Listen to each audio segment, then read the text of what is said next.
Kata-kata paling berbahaya di dunia adalah this time is different.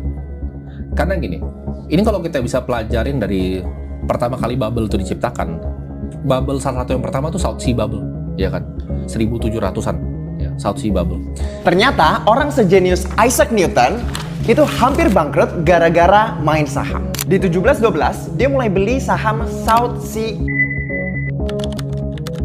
London tahun 1720, sebuah kota yang biasanya bergerak dengan ritme perdagangan berubah menjadi pusat kegilaan finansial. Jalanan sempit di Exchange dipenuhi manusia yang tidak membawa barang, tidak membawa komoditas. Mereka hanya membawa satu halaman, itu harapan. Harga saham naik tanpa jeda dari sekitar 128 pound di awal tahun melonjak hingga lebih dari 1000 pound hanya dalam beberapa bulan. Kenaikan itu tidak bertahap, tidak logis, tidak sehat. Namun justru disitulah letak kekuatannya. Semakin tidak masuk akal, semakin banyak orang percaya. Orang-orang mulai menjual tanah mereka, menjual rumah mereka, menggadaikan masa depan mereka demi membeli sesuatu yang bahkan tidak mereka pahami sepenuhnya. Ini bukan investasi, ini adalah keyakinan massal. Di titik ini pasar tidak lagi mencerminkan nilai, pasar mencerminkan emosi, dan emosi itu sedang meledak. Perusahaan-perusahaan baru bermunculan hampir setiap minggu. Mereka menjual saham dengan janji keuntungan luar biasa. Beberapa menjelaskan bisnis mereka secara samar, beberapa bahkan tidak menjelaskan sama sekali. Ada perusahaan yang menawarkan usaha besar yang sangat menguntungkan, tetapi tidak ada yang tahu apa itu, dan tetap saja orang membeli, karena semua orang lain juga membeli, karena melihat orang lain kaya jauh lebih kuat daripada memahami risiko, karena rasa takut tertinggal lebih besar daripada rasa takut kehilangan, dan perlahan realitas mulai ditinggalkan. Di musim panas tahun itu euforia mencapai puncaknya, saham naik hampir 10 kali lipat dalam waktu singkat. Setiap orang merasa menjadi jenius, setiap keputusan terasa benar, setiap kenaikan harga dianggap sebagai bukti bahwa sistem ini bekerja. Namun di balik itu, semua tidak ada fondasi yang benar-benar kuat. Perusahaan ini memang memiliki hak monopoli perdagangan di Amerika Selatan, tetapi hampir tidak menghasilkan keuntungan nyata. Jadi pertanyaannya sederhana, jika tidak ada keuntungan nyata, lalu apa yang sebenarnya menopang harga saham itu? Jawabannya adalah kepercayaan, dan kepercayaan bisa runtuh dalam sekejap, dan tepat itulah yang terjadi. Tanpa peringatan yang jelas harga berhenti naik lalu mulai turun, awalnya pelan kemudian lebih cepat dan akhirnya tidak terkendali. Dalam hitungan minggu harga yang pernah menyentuh 1000 pound jatuh drastis kembali ke sekitar 100 hingga 150 pound, lebih dari 80% nilai menghilang, bukan hilang perlahan tetapi lenyap seperti ilusi yang tiba-tiba disadari. Orang-orang panik, semua ingin menjual namun tidak ada yang mau membeli, likuiditas mengering, utang tidak bisa dibayar. Investor yang membeli dengan pinjaman runtuh paling dulu, di lubang. Kebangkrutan menyebar ke seluruh Inggris, ribuan orang kehilangan segalanya, dan yang lebih mengejutkan ini tidak hanya menimpa orang awam tetapi juga elit, politisi, bahkan ilmuwan terbesar sekalipun. Dan di tengah semua itu muncul pertanyaan yang tidak pernah benar-benar hilang. Bagaimana mungkin sesuatu yang hampir tidak menghasilkan apa-apa bisa bernilai begitu tinggi? Mengapa orang-orang terus membeli meskipun harga sudah tidak masuk akal? Apa yang sebenarnya mereka beli? Aset atau ilusi? Mengapa semua orang merasa benar pada saat yang sama? Apakah ini kesalahan sistem keuangan atau sifat dasar manusia yang tidak pernah berubah? Dan jika halaman seperti ini pernah terjadi sekali, apa yang menjamin bahwa halaman yang sama tidak akan terjadi lagi?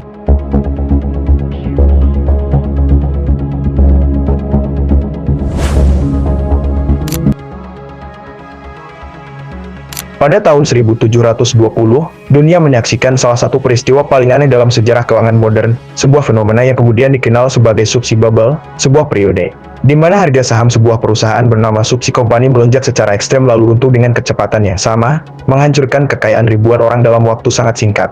Perusahaan ini awalnya dibentuk pada tahun 1711 untuk mengelola utang pemerintah Inggris sekaligus menjalankan perdagangan dengan wilayah Amerika Selatan, sebuah janji bisnis yang terdengar sangat menguntungkan namun pada kenyataannya hampir tidak menghasilkan keuntungan nyata. Meskipun demikian, saham perusahaan ini justru menjadi pusat spekulasi besar-besaran. Didorong oleh promosi agresif, dukungan politik, serta ekspektasi keuntungan yang dibesar-besarkan, harga sahamnya naik secara drastis sepanjang tahun 1720 dari sekitar 128 pound di awal tahun menjadi lebih dari 1000 pound pada puncaknya di pertengahan tahun. Kenaikan ini tidak didorong oleh kinerja bisnis yang nyata melainkan oleh arus uang yang terus masuk ke pasar, diperkuat oleh praktik pemberian pinjaman kepada investor agar mereka bisa membeli lebih banyak saham sehingga menciptakan permintaan buatan yang semakin mendorong harga naik. Kondisi ini menciptakan apa yang disebut sebagai mania spekulasi, di mana masyarakat dari berbagai lapisan mulai dari bangsawan hingga rakyat biasa berbondong-bondong membeli saham dengan harapan mendapatkan keuntungan cepat. Namun ketika kepercayaan mulai goyah dan sebagian investor mulai menjual, sistem yang rapuh ini langsung runtuh. Harga saham jatuh drastis hanya dalam hitungan minggu hingga kembali mendekati nilai awalnya, menyebabkan kerugian besar dan kehancuran finansial yang meluas. Peristiwa ini tidak hanya menjadi krisis ekonomi tetapi juga skandal besar Karena melibatkan manipulasi pasar, korupsi politik, dan praktik keuangan yang tidak transparan, banyak investor kehilangan seluruh kekayaannya dan kepercayaan terhadap sistem keuangan runtuh. Menjadikan suksi bubble sebagai salah satu contoh paling awal dari gelembung finansial dalam sejarah sekaligus pelajaran tentang bagaimana kombinasi antara spekulasi, ekspektasi berlebihan, dan struktur sistem yang cacat dapat menciptakan ilusi kekayaan yang pada akhirnya berujung pada kehancuran besar.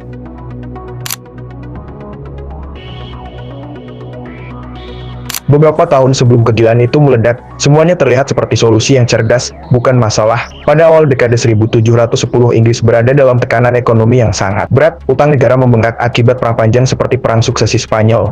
Jumlahnya mencapai puluhan juta pound dan tidak ada sistem yang jelas untuk membayarnya. Pemerintah meminjam dari berbagai sumber tanpa struktur yang rapi, menciptakan sistem utang yang terpecah dan sulit dikendalikan.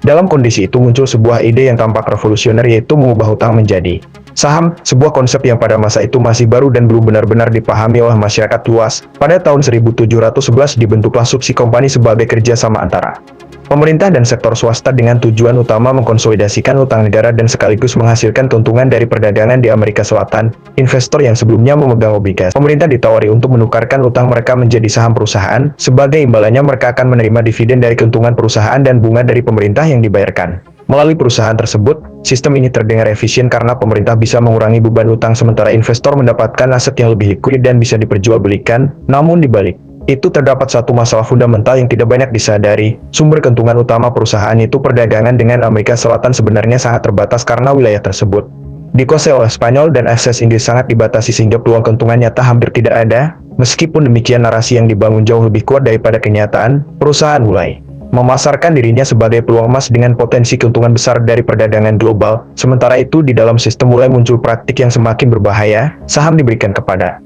politisi sebagai bentuk suap agar mereka mendukung kebijakan yang menguntungkan perusahaan.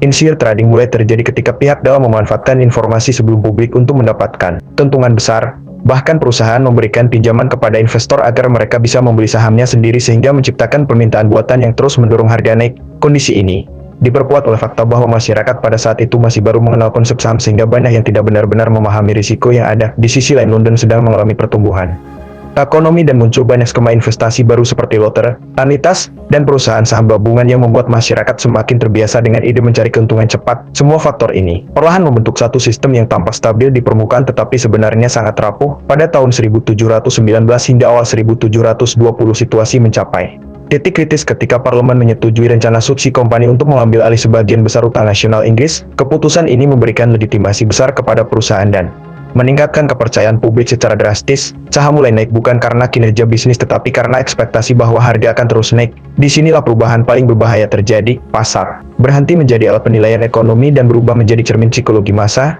Semakin banyak orang masuk, semakin tinggi harga, dan semakin tinggi harga semakin kuat keyakinan bahwa ini adalah kesempatan yang tidak boleh dilewatkan. Tanpa disadari sistem sudah berubah menjadi lingkaran tertutup di mana harga naik karena orang percaya, dan orang percaya karena harga naik. Sebuah struktur yang pada akhirnya tidak membutuhkan realitas untuk bertahan, tetapi juga tidak bisa bertahan selamanya. Ketika gelembung itu akhirnya pecah, dampaknya tidak hanya menghancurkan angka di atas kertas, tetapi merobek struktur kepercayaan yang selama ini menopang sistem keuangan. Harga saham yang sebelumnya menyentuh hampir 1.000 pound runtuh kembali mendekati 100 pound dalam waktu sangat singkat. Lebih dari 80% nilai menghilang, bukan secara bertahap tetapi dalam gelombang kepanikan yang tidak terkendali. Investor yang sebelumnya merasa kaya mendadak kehilangan segalanya. Mereka yang membeli dengan utang menjadi korban pertama karena tidak mampu membayar pinjaman, aset disita, kehidupan hancur. Dan dalam banyak kasus kehancuran itu tidak hanya bersifat finansial tetapi juga sosial. Reputasi hilang, status runtuh, bahkan muncul laporan tentang bunuh diri akibat tekanan ekonomi yang tidak tertahankan. Efeknya menjalar ke seluruh lapisan masyarakat, dari pedagang kecil hingga bangsawan, dari rakyat biasa hingga elit politik. Tidak ada yang benar-benar aman dari kehancuran ini. Sistem perbankan mulai goyah karena banyak pinjaman yang tidak dapat dikembalikan, likuiditas mengering, kepercayaan antar pelaku ekonomi runtuh, dan aktivitas ekonomi melambat secara signifikan. Pemerintah pun tidak luput dari dampaknya. Skandal besar terungkap ketika diketahui bahwa banyak pejabat tinggi terlibat dalam praktik suap dan manipulasi saham.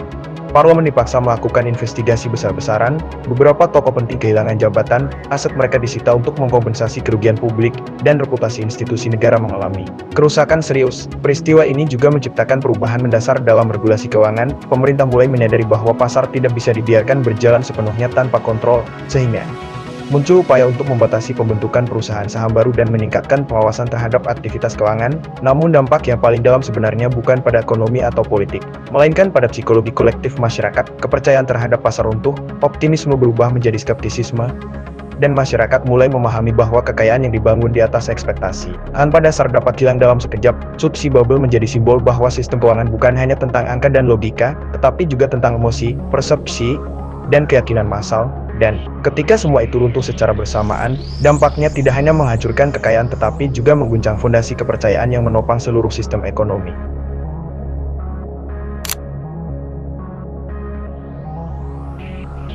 Pada akhirnya, subsi bubble bukan sekadar cerita tentang sebuah perusahaan atau kegagalan pasar, tetapi cerminan dari bagaimana sistem keuangan dapat berubah menjadi rapuh ketika dibangun di atas ekspektasi yang tidak memiliki dasar nyata. Semua ini tidak terjadi secara tiba-tiba, melainkan hasil dari rangkaian keputusan yang tampak logis pada awalnya, utang negara yang besar, solusi finansial yang inovatif, dukungan politik, hingga kepercayaan publik yang terus meningkat.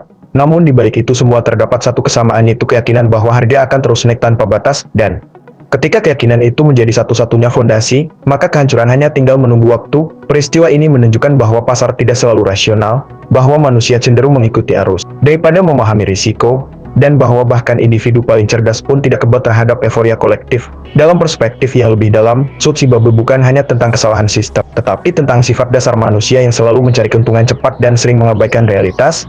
Dan jika satu halaman dapat dipelajari dari peristiwa ini, maka itu adalah bahwa setiap gelembung selalu terlihat masuk akal saat sedang terjadi, hingga pada akhirnya realitas datang dan menghancurkan semuanya, meninggalkan satu pertanyaan yang terus berulang sepanjang sejarah: apakah kita benar-benar belajar dari masa lalu, atau hanya mengulangnya dengan bentuk yang berbeda?